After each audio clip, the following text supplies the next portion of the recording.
Alright gang, let's do this thing. Space Engineers Episode 2. Today, I realized that I want to talk about a couple of things that I might have skipped over on the last episode. Wind clearance on the turbine. So I mentioned that these wind turbines for best optimal performance need to be separated by 8 blocks. That's why I build them 9 blocks high. If you wanted to add another turbine, you could extend this over 8 blocks and put the turbine on the 9th. That's for absolute optimal performance for the wind. Recently they changed the game up to where we have weather. So if there are less windy conditions, or there are storms, or very calm, foggy, the turbine spins slower, the power production from the turbine reduces. And that matters a lot to us right now because we don't have a battery to offset that. So right now, this turbine is producing, we can check that under the control panel. It tells us that we're at optimal clearance, nothing is blocking it, and the wind is at the fastest possible. We're generating slightly over 400 kilowatts. Now, the assembler takes 280, refiner is 330, add those together, and it's going to exceed what this turbine can do. So if we try to refine stone and make steel plates or some other component at the same time, usually the refinery will struggle. You'll hear it staggering. So to offset that, you can use a battery as a storage device to where when you're not refining, energy is being stored in the battery, and then when you overload, so to say, the circuit, the battery will discharge and power both of the devices in the other direction of flow of electricity. So batteries are really high on the list of what we want to get attached onto this base quickly, hopefully within this episode. Right after that, we're going to want to finish this storage container, and then from the storage container, not only does it connect the refinery and the basic assembler, but it also gives us a storage port on the top. And we're going to build straight up, and that's where our drill rig is going to come off of. So we're just going to drill straight into the ground and pump stone right into the storage container. That way the basic refinery will be fed, the assembler as well. And we can do this with minimum parts. Because the drill rig is going to produce lots of stone very quickly, you're going to want to have a cargo of some sort. The next step beyond that will be a large cargo container snapped on somewhere, maybe on the backside, and that will handle the volumes of stone that we're going to get into. Just as fast as we can expand the drill rig, we want to expand the cargo so we can get that production stockpile of ingots up into the hundreds of thousands of each material. Then we can build the really big stuff. We're liberated and we're free. Let's see. Oh, one other thing I wanted to mention about, again, everything in this series is geared towards what I've learned about surviving and survival, so to speak. So it's not a good idea to leave your grids unfinished this way. It stands out from altitude. When the sun sparkles on these grids, you can spot this from pretty far away. Notice that metal just sort of sticks out from the landscape. Turbine is sticking out more than anything, but trust me on this, the grids will give you away. So I'm going to want to grab some steel plate. Got a couple built. Let's build 100 more. Get that going. While those are building, go ahead and finish this up. I need plate.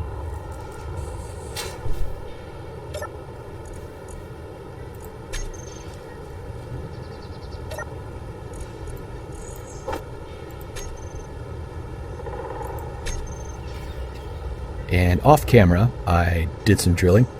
I'm going to be real careful about not doing anything off camera that you folks might be interested in watching, but hopefully you're going to be pretty sick of drilling when you get to experience it yourself in the beginning. It's a lot. So I skipped that part. Stocked up some basic raw materials. I'll just move these over until our cargo container is finished.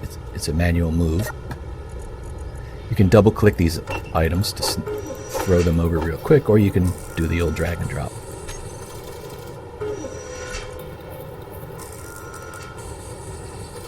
I'm going to queue another 100, hold down shift, left click. Inventory. If you want to grab everything that's available in there, just double click the pile. Moves it over.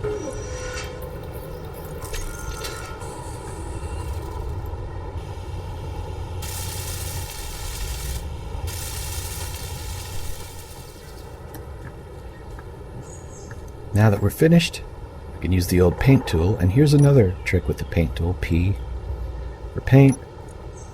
If I didn't have this color selected, I had some other color, I could bring up the block, any block, so I have an orange on there, bring up the block, I can sample a current color to copy it by first targeting the block and then holding Shift P, or clicking Shift P. And see, it samples it now to green. Now I can take that green over here, hold shift and click on this grid, and it paints the entire grid that color. So now from altitude, oops, I missed part of it. Maybe it's control shift click to paint the entire grid. Control shift click. I got it that time, all of it. Now from altitude, looking a little better. Now if I built up into those trees with that green, that would be really a chameleon effect. Kind of fun. Hide in plain sight. Alright, I think we need to find cobalt. Well, maybe we should finish the battery first. Let's do that. Hit G, start to type the word of the object you want to build. There's my battery. Drag that onto the bar. Now I can add the battery to the build planner just by having it selected in this way. Going up and attempting to extract all of the components needed for that by targeting a storage container and pushing the middle mouse button. Components added to build planner. Now it's tracking. Tells me all of what I need, 20 steel plate, so on. I picked some of it up, hopefully enough. No, it's still red as I hold it over. That means I didn't pull the basic items that I need, any of the basic items. Probably some plate. Oh. Looks like I'm going to need to mine some more.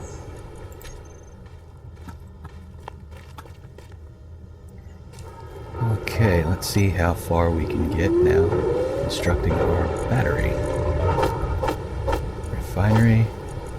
Grab out all the raw materials.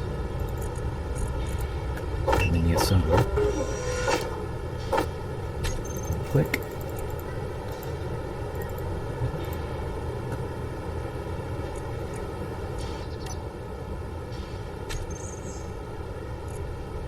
Okay, let's get to making a battery. Got that queued. Let's see. 16 steel plates, 10 construction components. So we'll just do some plates, and construction components. What else? 80 power cells. I'm going to hold down control so I can do 10 at a time. Click. 80 power cells. Now I should be able to snap the battery into place. Where should I put the battery? I think I'm going to put it ground level on the back. I'd like to be able to get to the control panel. You see the battery has a control panel on it. I'm going to rotate so that's pointing. That's good. There's one on the front side. That's great.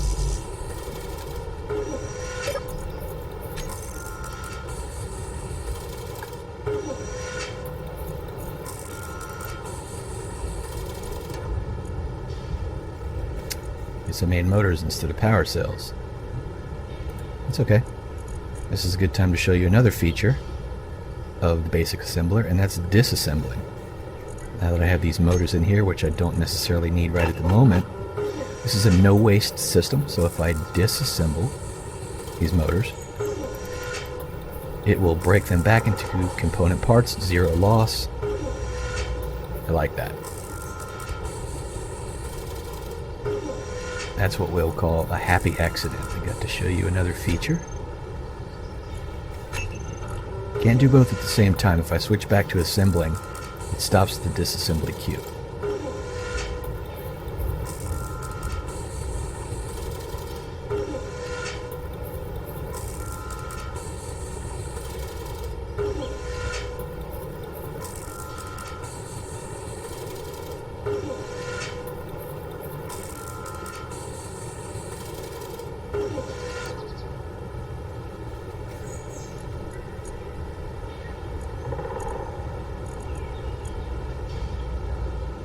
And I didn't have any motors in there, so I can't disassemble one that I don't have. You can remove things from the assembly queue as well as the disassembly queue, any production queue, by hovering over it, right mouse click. Go back to assembly. Now I want to make 80 power cells. These are bulky. I won't be able to hold all 80 in one trip.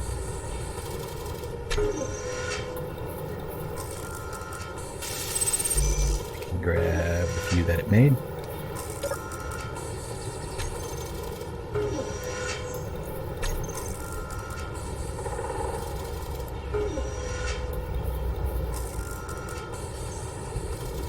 It's an unknown signal.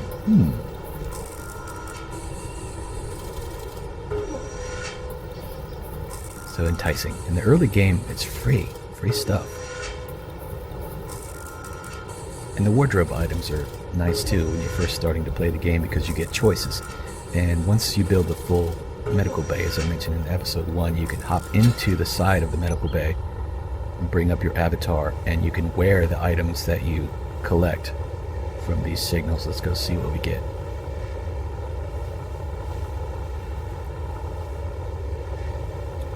Always glance down in the bottom left corner to make sure that I have the hydrogen bottle in my inventory. In the bottom right, you see there's an H2 bar, and there's a little teeny bottle icon over top of it. That means I have one in my inventory. If you don't have that, the likelihood is higher that you're going to run out of jetpack fuel on your trip.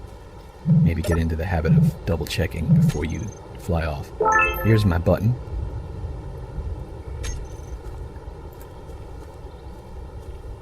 Badger suit. That might be nice. And where's the cargo container? Could just grind this. Is it on top? No. Must be on the bottom. Push, push. There. Space credits. I'll show you the economy in this game when we get a bit further.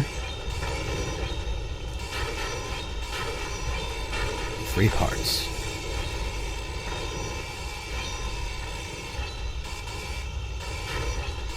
Free parts equates to less hand drilling, and that's definitely welcome in the early game.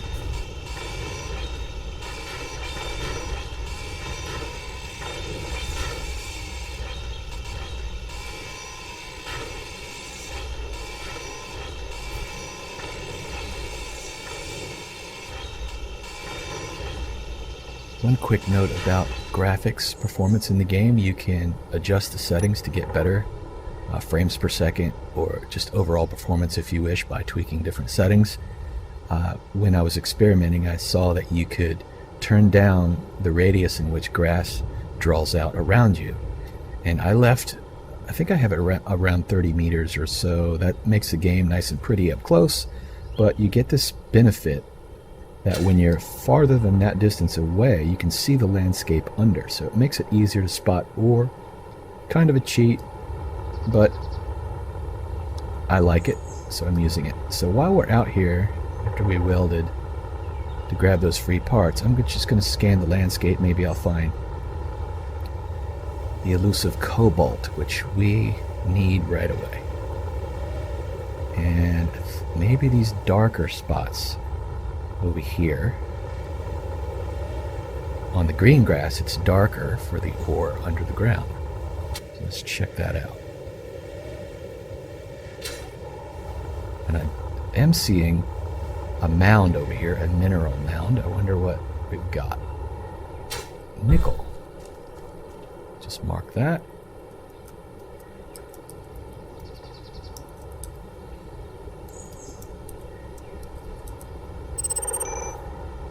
And where was our underground ore? Here. Silicon, magnesium, nickel. Okay.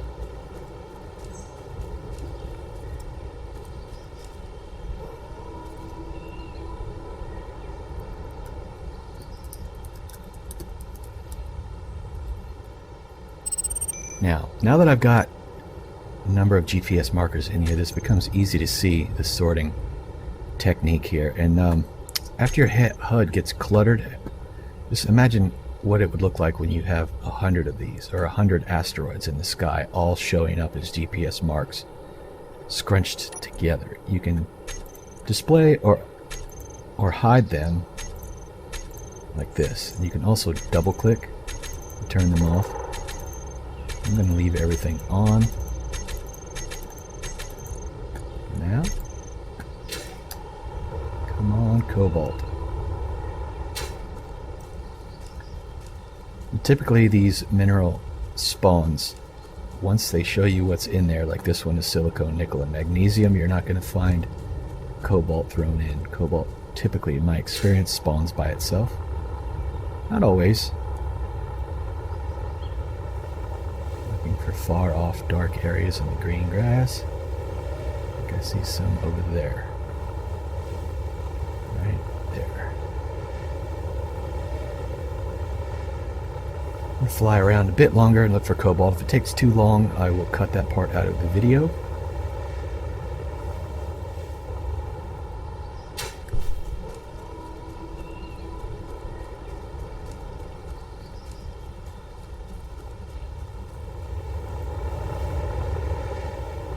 Fuel low.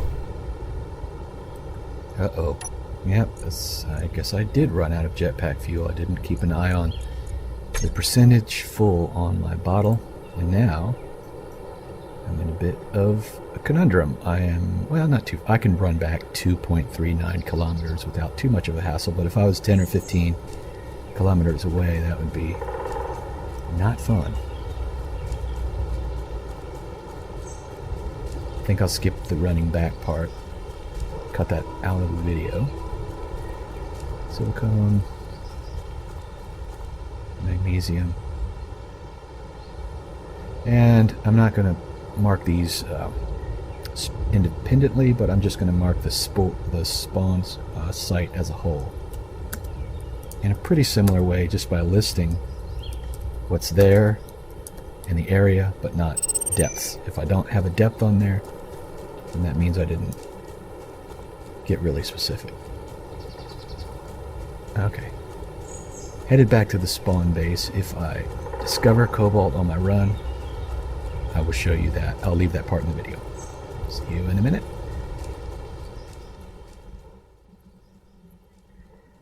And here we are arriving back. So yeah, all that talk about checking the content of the hydrogen bottle before you take off on a trip. I guess you got to see what happens when you don't do that. As a good friend of mine would call it, that manual run back was paying the stupid tax. Okay, but it was a teaching moment, and now I can show you the H2O2 generator, how to fill a bottle with direct access. Open the container, drag the bottle in, and if there's ice in the generator, it will automatically fill as soon as it goes in. Drag it back into your inventory and you're off and running again. Now, as a good rule of thumb, when you're building bases or ships or anything like that, especially if you're sharing it with a friend or on a faction, you want to make sure direct access into the H2 generator is available, just for ease of bottle filling. Because if you build the base and your buddy's on it, he might not know your conveyor system. There might be sorters on there that block the movement of bottles in certain directions. So having direct access right into the port on the O2 generator is a good idea. Like I might face mine out that way. Okay, so we struck out on cobalt, but let's go ahead and finish our battery since we're back at base. This queued item should be done.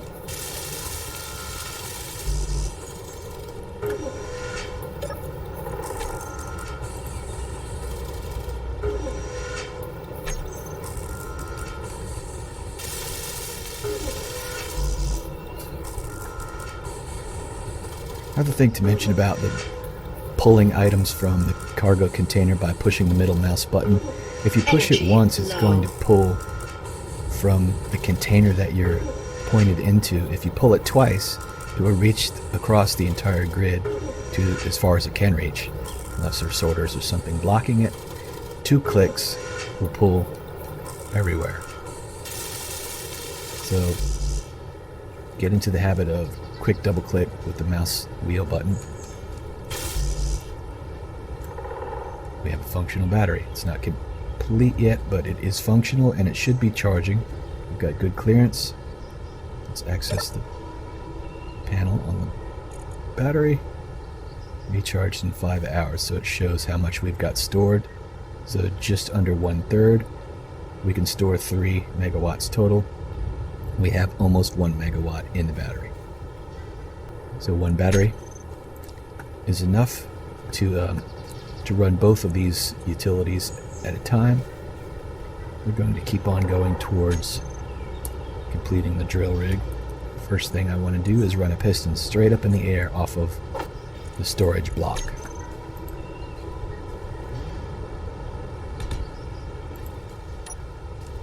There's the piston.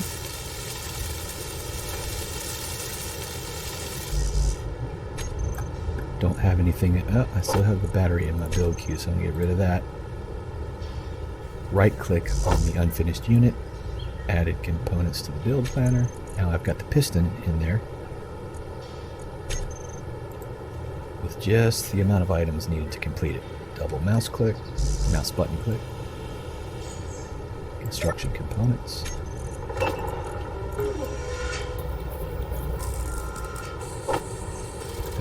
Those 4 motors, 2 computers, large tube. Large tube.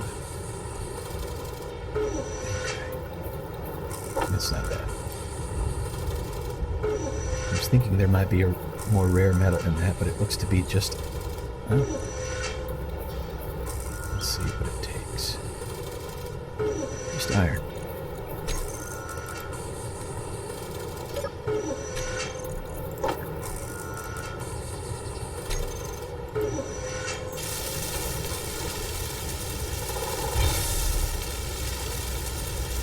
Because I had, under the P menu, I had this green already selected. Any items that I snap in and build will be that color until I change it, or log out, log back in. Set our jetpack. The top of the piston has a part that needs to be finished. Build queue is clear. Add that in.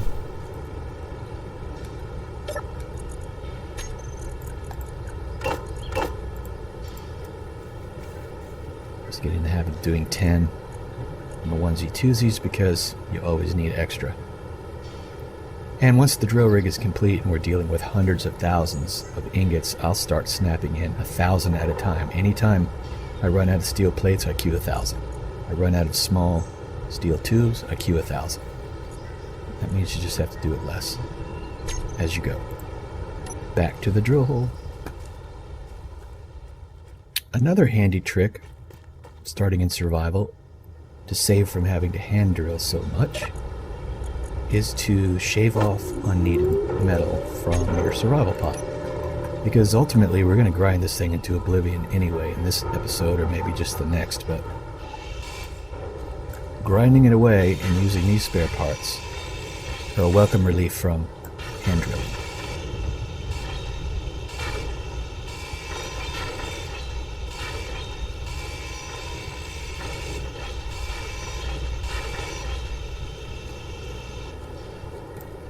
You can actually grind 3 of these landing gear and it will stay stuck on the ground.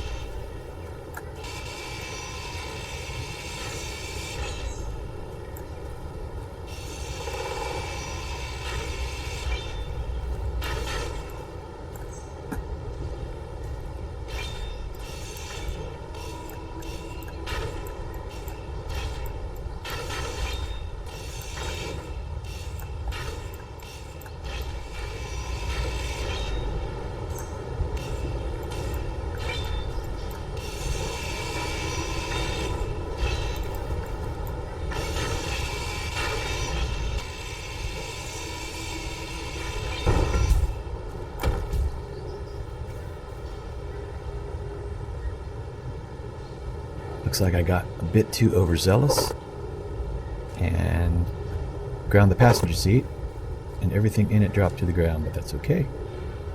I can make a new one.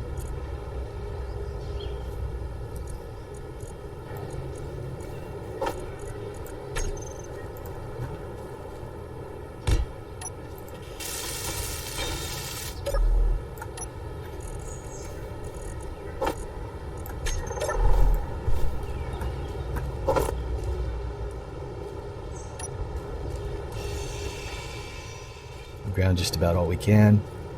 Could get a little bit more, but that's enough for now. Alright, I'm going to store that in there, and I will return after we find cobalt. So, let's go ahead and drill a cobalt hole. I did pick up ice. On my way, I flew over an ice lake and drilled a little bit. I wanted to talk to you about ice and drilling the landscape in general in terms of a survival server and how far you can see those drill marks. In the case of ice lakes, if you spawn near one and you build and you decide to drill on that lake, be aware that there's a sort of a graphics remnant, or whatever you want to call it. If you drill into that lake, it's visible almost all the way out, and actually it is all the way out into space. So take that into account. You can definitely give yourself away by drilling on an ice lake. If you can find ice underground, it's a much better choice, preferably far away from your base.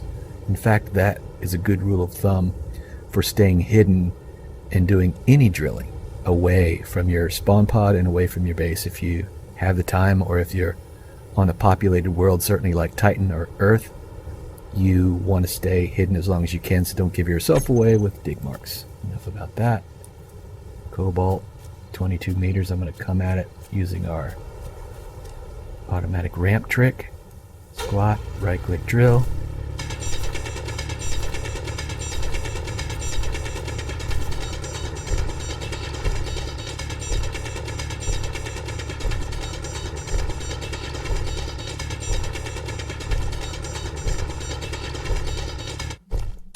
Turn on my light.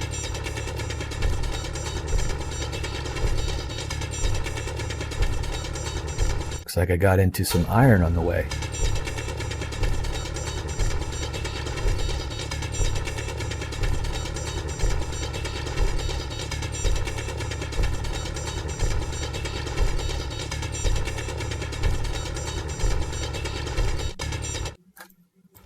Okay, we're into the cobalt and my inventory is full, so I'm going to drop some of this ice.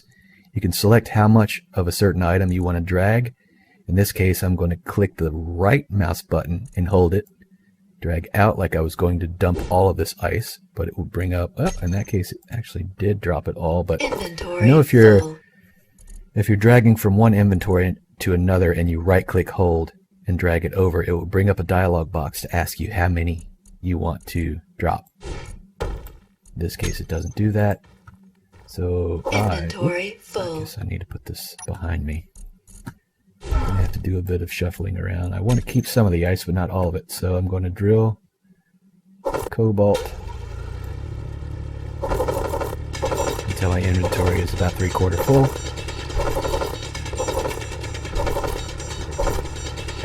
Hopefully the ice doesn't despawn. Oh, that's a little bit more than I wanted, but that's okay. And it looks like the ice did despawn.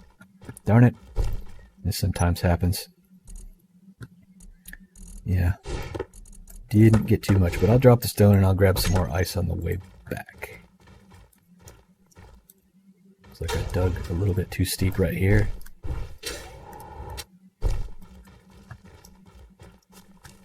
Don't forget to mark.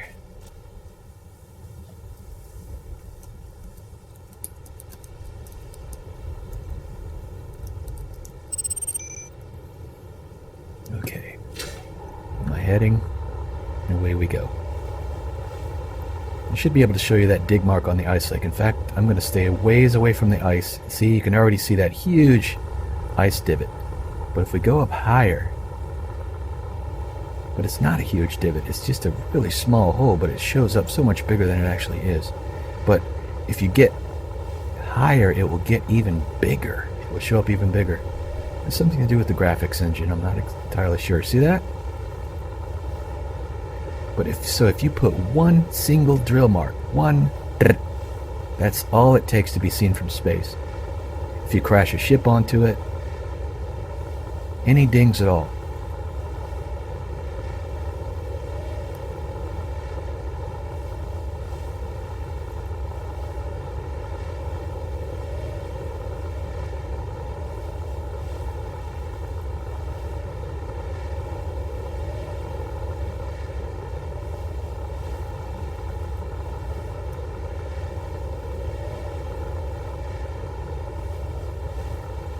I think I'm over here on top of this hill.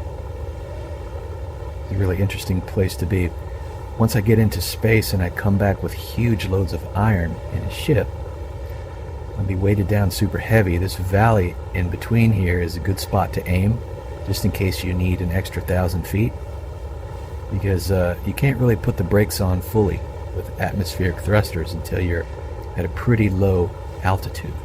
And sometimes these high peak areas are a little bit too high to slam on the brakes with a full load of iron or some other heavy ore.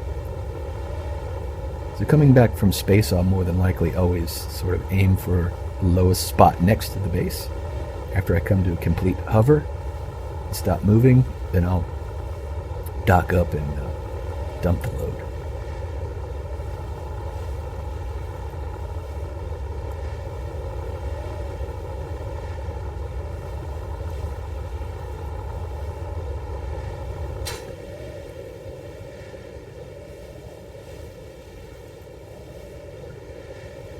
Free fall, save jetpack fuel.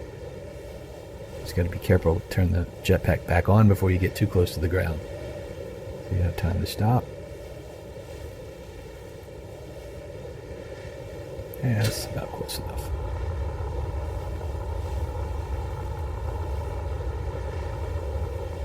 Now we want to get that cobalt into the refinery so we can at least finish this cargo, and we'll probably put a wrap on the episode at that point.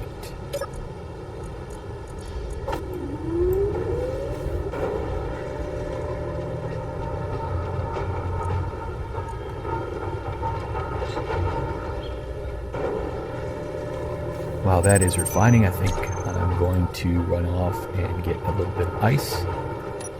I have an ice hole marked. As you see, now that I have more than one screen of these, this categorization of Earth makes it really easy for me to alphabetically find if I have ice marked, and I do not in this case. I've seen a ton of it, including the lake. And I generally steer away from drilling on lakes, but since this is an offline tutorial, perhaps I will just go ahead and drill on that lake just for speed and convenience.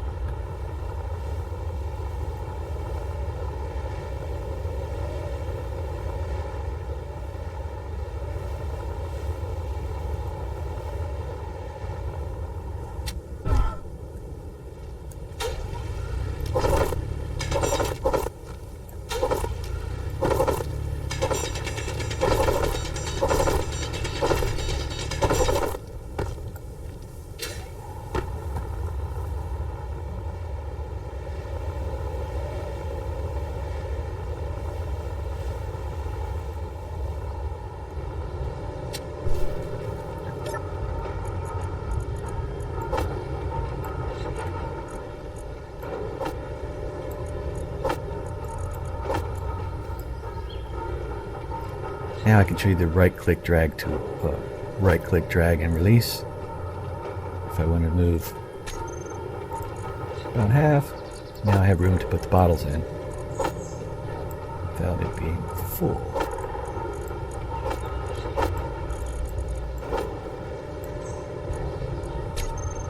There we go. Okay, back to finishing this cargo. This drill rig, where are we at with that? Okay, I still have that in inventory, or build queue. Clear the build queue by right-clicking, reset the build queue to just this top piece.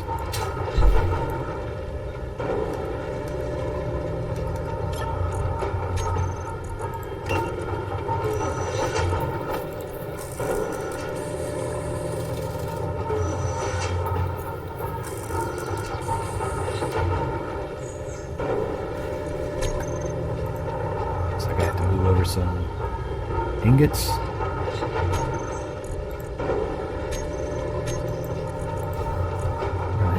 To move, it's cobalt. I guess I moved them all over already.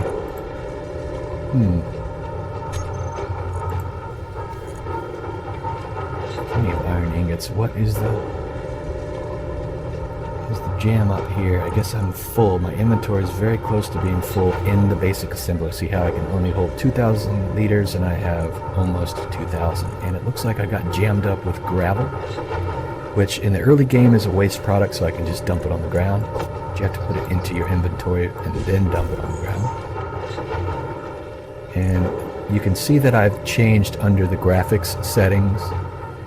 Remember earlier I mentioned how I tweaked the graphics settings on how far the grass shows. I also tweaked the graphics settings on the opacity or the see-through-ness of these pop-up menus. I adjusted it so I could see through this menu, and as we just saw, this pile of gravel pop out, and I can see that. But this is really handy when you're tweaking drill rigs, for a lot of different reasons during construction, to have this menu see-through, because a lot of the control panel manipulation you need to do would otherwise block out what you're trying to see. So you might want to go into your graphics settings and make that adjustment. So now I should be able to finish my production queue. I'm still not for some reason. Missing items, iron ingots. Anything that's in there?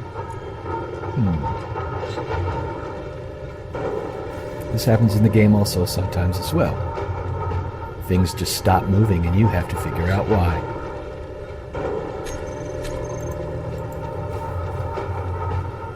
Ah, I spotted it. This is another common thing that happens, and I'm glad it happened during this video so I could talk about it. Right now, the production queue is set to disassemble. I thought it was set to assemble. I was waiting for these 10 large steel tubes to appear, and they never will. Clear this. Switch it back to assembling. Now I can queue. And go. Now I should be able to finish grabbing. I will. Alright. I think we'll finish this cargo container. And that will probably just about do it. 25 interior plates. 3.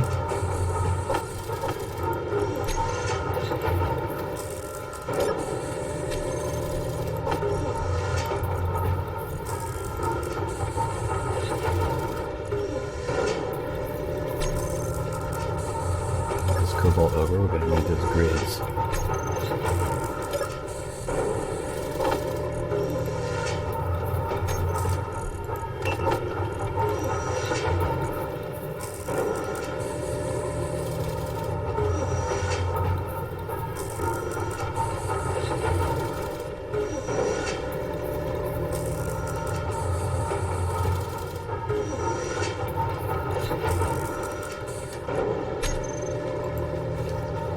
Inventory full.